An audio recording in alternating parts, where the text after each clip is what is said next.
هەرێمی کوردستان براوەی شەڕی وزە دەبێت یان بەغدا. لە پەراوێزی سەردانەکەی سەرۆکی حکوومەتی هەرێم بۆ ئەمریکا. ڕۆژی دووشەممە 19 ئایار مەسرور بارزانی سەرۆکوەزیرانی هەرێمی کوردستان لە چوارچێوەی سەردانە فەرمیەکەیدا بۆ ئەمریکا لە ژووری بازرگانیە وڵاتە لە واشنتۆن سەرپەرشتی ڕێوڕسمی واژۆکردنی دوو ڕێکەوتنامەی گرنگی لە بواری وزەدا کرد. هەر لەم بارەوە و بەو پەڕی گەشتبینیەوە مەسرور بارزانی ڕاگەاند گوێمان لە ئیدارەی سەرۆک ترەمپ بوو. ئەوان ئامادە بوون پشتیوانی لەم گرێبەستانە و درێژە پێدانی پەیوەندیەکانمان بکەن. هەرێمیش وەکو هاوپەیمانێکی استراتیژی ئەمریکا ڕێزی لێ دەگیرێت. لە هەرێمی کوردستان و بەتایبەت دەستگا و ماڵپەڕەکانی نزیک لە پارتی دیموکراتی کوردستان ئەم هەنگاوەیان وەک دەرکەوتنی پێگەی بەهێزی هەرێم لە ئەمریکاوە ناوبردوو لەم ئاراستەیەوە، واتە بەهێزبوونی پێگەی هەرێم لە واشنتۆن دەستیان بە خوێندنەوەی سەردانەکەی سەرۆکوەزیران کرد. بەڵام لەلایەکی دیکەوە هەر دووە بە دوای واژۆکردنی ئەم گرێبەستە عەلا حەیدەری ئەندامی لیژنەی نەوتوغاز لە پەرلەمانی عێراق ڕایگەیاند ئەو گرێبەستانەی کە هەرێمی کوردستان لەگەڵ کۆمپانی ئەمریکیەکان لە واشنتۆن واژۆیان کردووە پوچەڵە و پێشێلکردنی دەستوری عێراقە. هەر لەم بارەوە ناوبراو لە لێدوانێکیدا بۆ کەناڵی ئەلعاهد ڕایگەیاند بەپێی یاسا قەدەغەیە هەرێمی کوردستان هیچ گرێبەستێکی دەرەکی و بە بێگەڕانەوە بۆ حکوومەتی فیدراڵی واژۆ بکات و لە درێژەی لێدوانەکەیدا جەختی لەوەش کردەوە کە بەرپرسانی هەرێم مافی ئەوەیان نییە گەشت بکەن یان گرێبەست بەبێ ڕەزامەندی بەغدا واژۆ بکەن. هەر لەم بارەوە وەزارەتی نەوتی عێراق وەک بەرپرسی سەرەکی فایلی نەوت و وزەی عێراق 4 ڕۆژ پاش واژۆکردنی ئەم ڕێکەوتنامەیە لە ڕاگەندراوێکدا جیا لە پێشوازی لە کارکردنی کۆمپانی ئەمریکیەکان بۆ پەرەپێدانی کێڵگە نەوتی و گازیەکان لە ڕێگەی پەیوەندی و گرێبەستی ڕاستەوخۆوە کرد. بەڵام لە هەمان کاتدا مامەڵەکردنیان لەگەڵ هەرێمی کوردستان بەبێ پرسی بەغداد وەک هەنگاوێکی نادەستوری ناوبرد و لەم بارەوە ڕایگەیاند وەزارەتی نەوت هیچ ڕێگری و تێبینیەکی لە مامەڵەکردن لەگەڵ ئەو کۆمپانیایانە نییە، جگەلەوەی کە ڕاستەوخۆ مامەڵە لەگەڵ حکوومەتی هەرێمی کوردستان پرسێکە پێچەوانەی دەستور و یاساکار پێکراوەکانە. دووە بە دوای بەرزبوونەوەی دەنگی ناڕەزایەتی لە بەغداد سەرۆکوەزیرانی هەرێمی کوردستان لە واشنتۆن و لە وەڵامی پەیامنێرێکدا وتی ڕێکەوتنەکانی دوێنێ لە بەرژەوەندی دانیشتوانی هەرێمی کوردستان و عێراقیشە. بەڵام هەر کەسێک دژایەتی هەوڵەکان بکات ئەوە پرۆژەیەکی سیاسی و ناوێت هەرێم دەسەڵاتی دەستوری خۆی لە پێشخستنی کەرتی وزە بەکاربێنێت. هەر لەم بارەوە و لە درێژەیەم بابەتەدا وتیشی بەداخەوە ڕاستەیەکی دیکە لە نێو خودی عێراق هەندێک لێکدانەوەی بۆ ڕێککەوتنەکانی دوێنێ کرد. ئەو کارانەش بە هیچ جۆرێک ڕەوا نییە. ئەوەی هەرێمی کوردستان کردوویەتی دەگونجێت لەگەڵ ئەو مافە دەستوریانەی کە دەستوری فیدراڵی عێراق بە هەرێمەکەی داوە. سەرۆکوەزیرانی هەرێم لە درێژەی سەردانەکەیدا ڕۆژی هەینی 23 ئایار واتە ڕێک 4 ڕۆژ دوای گرێبەستەکە لەلایەن مارکۆ ڕۆبیۆ وەزیری دەرەوەی ئەمریکا پێشوازی لێکرا و دوای کۆبوونەوەیان مەسرور بارزانی جیا لە ئاماژەدان بە گرنگی کۆبوونەوەکەیان بە میدیاکانی ڕاگەیاند زۆر دڵخۆشین بەوەی بینیمان پشتیوانیەکی زۆر لەلایەن ئەمریکاوە بۆ خەڵکی کوردستان هەیە. دیارە سەبارەت بە پرسی نەوت و وزە و بەتایبەت فرۆشتنی نەوت لەلایەن دەسەڵاتی هەرێمی کوردستانەوە ماوەی نزیکەی 2 ساڵە ناکۆکی لە نێوان هەرێمی کوردستان و بەغدادا هەیە. هەر بەم بۆنەوە نزیکەی 2 ساڵە هەناردەکردنی نەوتی کەرکووک و کێڵگە نەوتیەکانی حکوومەتی هەرێمی کوردستان لە ڕێگەی بەندەری جیهانی تورکیاوە وەستاوە و زیانەکانیشی بۆ عێراق بە نزیکەی 15 ملیارد دۆلار دەخەمڵێنرێت. سەرەڕای چەندین لێدوانی وەزارەتی نەوتی فیدراڵ سەبارەت بە نزیکبوونەوەی دەستپێکردنەوەی هەناردەکردن، بەڵام تا ئەم ساتەوەختە ئەوەی کە دیارە هەناردەکردنی نەوت ڕاگیراوە و تەنانەت زۆربەی توێژەران و شارەزایانی ئەم بوارە بە دووری دەزانن بۆ دەستپێکردنەوەی بەرهەمهێنانی نەوت بەغداد و هەولێر بەم زوانە بەگەنە ڕێککەوتن. ئەرەمەش بیانووی داوەتە دەستی بەغداد کە بە ئارەزووی خۆی موچەی هەرێمی کوردستان ڕەوانە بکات. لێرەوە پرسیار ئەوەیە ئەم هەنگاوەی سەرۆکوەزیران دەتوانێت کێشەی موچە چارەسەر بکات؟ ئایا دەتوانێت هەرێم بەرەو سەر بەخۆی دارایی ببات؟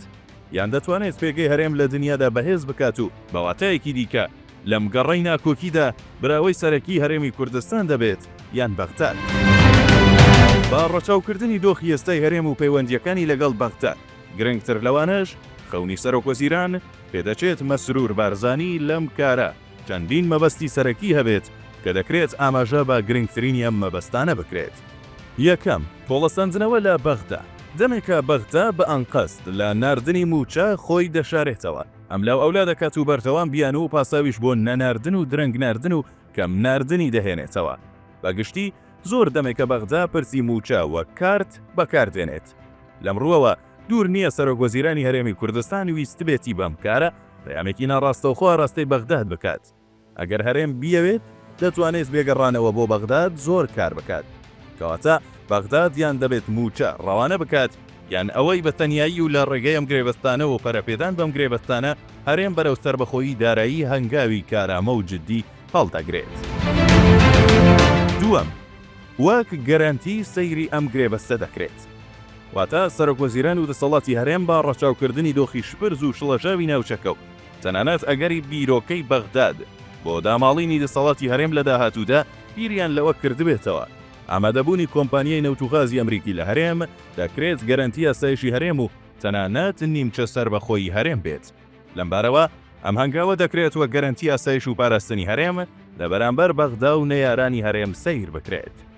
سێەم، گومان لەوە دانیە لە بشاردەی کۆمپانیای ئەمریکی بۆ گرێبەست چەندین خاڵی سەرەکی ڕەچاو کراوە.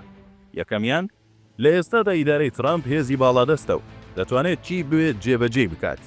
دووەم، بەهاتنی کۆمپانیا ئەمریکیەکان هەموو لایەک لە نمونەی زۆنی سەوز و بەغداد و تەنانەت ئێرانیش لە دژایەتی و بربەست دروستکردن سەڵ دەکەنەوە و توخنی دژایەتیکردنی ڕاستەوخۆی ناکەونەوە. لەمڕۆوە بە ئاسانی دەخرێتە بواری جێبەجێکردن و دواتریش ڕێگا بۆ درێژە پێدانی چاکسازی ئابووری سەرۆکوەزیران دابین دەکات. کەواتە ئەم ڕێککەوتنە لە پێناو گەیشتن بەم مەبەستانە لە ئێستادا تا ڕادەیەکی بەرچاو ئەم پیرۆز و هەمیش پێویست دەنوێنێت. بەڵام پرسەکە لێرەدا ئەوەیە، ئاخۆ ئەم ڕێککەوتنە وەک هەنگاوێک بۆ بەهێزکردنی پێگەی هەرێم و هەروەها درێژەی ڕەوتی چاکسازی سەرکەوتوو دەبێت؟ بەواتایەکی دیکە ئایا لەم شەڕە نوێیەدا دەسەڵاتی هەرێم براوە دەبێت؟ با ڕەچاوکردن و خوێندنەوەی وردی ڕوویداوەکان و پێشهاتەکانی هەرێمی کوردستان و ناوچەکە پێدەچێت لەم گەڕە نوێیەدا سێ بربەستی سەرەکی بۆ سەرگرتن و براوەبوونی ئەم هەنگاوە هەبێت کە لێرەدا ئاماژەیان پێدەدرێت. یەکەم، پرسی یەکدەنگی هەرێم. دوای زیاتر لە 6 مانگ هێشتا پرسی پێکێنانی کابینە چارەسەر نەکراوە.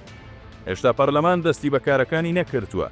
حیزبەکانی دەرەوەی دەسەڵات لەو پەڕی ناڕزایەتیدان.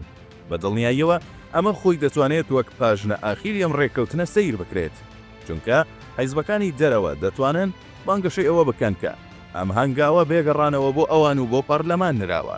لێرەوە دوور نییە ئەگەر لەگەڵ بەغدا و هاوپەیمانانی بەغدا بۆ پوچەڵکردنەوە و با نایاسایی نیشاندانی ئەم ڕێککەوتنەش ئەگەر نەکەونە دژایەتی و ڕێککەوتنی ژێربەژێر ئەوە بە دڵنیاییەوە کەمترین هەوڵ بۆ سەرکەوتنی ناتەن بە ئەوەش بمێنێتەوە کە هەڵوێستی زۆنی سەوز چی دەبێت کە بە دڵنیاییەوە ئەرێنی نابێت.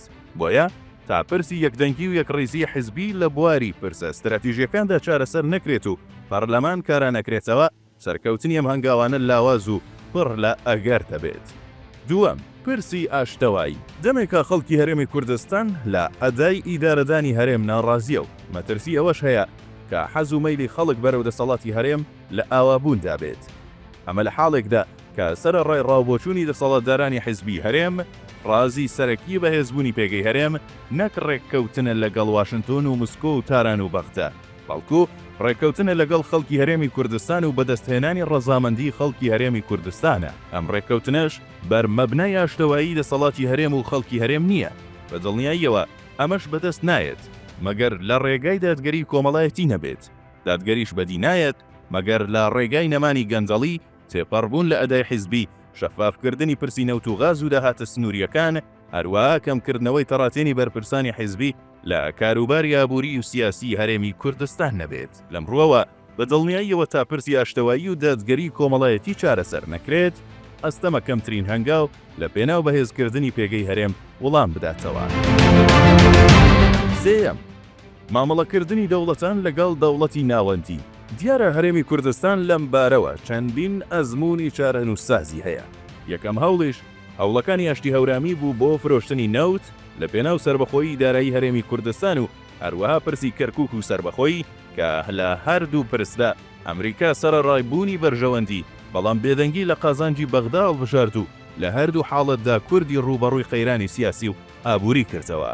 کۆی ئەزمونەکانی کورد ئەوە پیشان دەدات لە کوردخایەندا پێدەچێت لە پێناو ترساندنی دەسەڵاتی ناوەندی و خاڵ وەرگرتن لە بەغداد زلهێزەکان و وڵاتانی ناوچەکە کورد وەک هاوبەش و هاوپەیمانی سەرەکی خۆیان ناو ببەن، بەڵام لە کۆتاییدا هەر مامەڵە لەگەڵ دەسەڵاتی ناوەندی بەڕەوا دەسانن.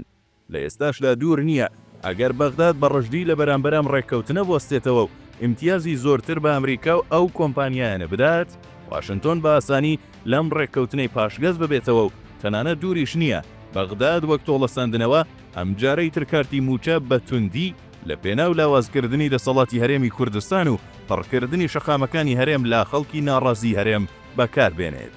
هەڵبەت گەرچی ناکرێت بە گشتی بڕیاری کۆتایی لەمبارەوە بدرێت و دەبێت چاوەڕێی وردەکاری ئەم ڕێککەوتنە بکرێت، بەڵام تا ئەم ساتە وەختە ئەوەی دیار و ڕوونە ئەوەیە کە ئەم هەنگاوی سەرۆکوەزیران بۆ بەهێزکردنی پێگەی هەرێم و هەروەها هەوڵ لە پێناو سەربەخۆیی دارایی هەرێم هەنگاوێکی پیرۆز و پێویستە بۆ مەرجەی هەردوو ئەولەویەتی یەکڕێزی و یەکدەنگی حیزبی و ئاشتەوایی ناوخۆیی پەراوێز نەخرێت کە تا ئەمان و ساتە پەراوێز خراوە کە ئەم پەراوێزخرانەش بەختی هەرێمی کوردستان بۆ براوەبوونی شەڕی ئەمجاری بەغداد و هەرێم کەم دەکاتەوە.